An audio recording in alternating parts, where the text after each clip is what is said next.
ማሽኑ እንደምታዩት እዩት። ይህ ነው። ፊቱም እዩት። ይህ ኦፎን ነው። አሁን እዩት። ከዚህ ነው የምንጀምረው። ይሄ ክር ታስቀምጣላችሁ። ከዛ አንዷ በዚህ አንዷ ደግሞ በዚህ ታስወጣላችሁ። አሁን ይሄ እዩት ወዴት እንደሄደ ወደ መኪናው ማለት ነው። ወደ ማሽኑ አሁን እዩት። ወደዛ ታስገባላችሁ። በዚህ መጣችሁ።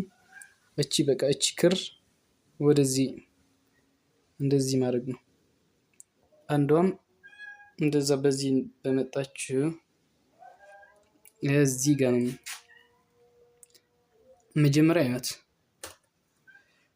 ወደዚህ ያስገባት። ከዛ ወደዚህ በዚህ አድርጎ እንደምታዩት በዚህ መጥቶ ወደዚህ እንደዚህ አድርጋችሁ ወደዚህ ታስገባላችሁ። አሁን በዚህ ማሳያችኋለሁ።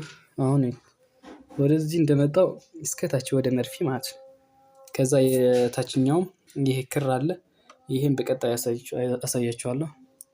ከኔ ጋር ቆይ። ይሄም አሳያችኋለሁ በቀጣይ። ይሄም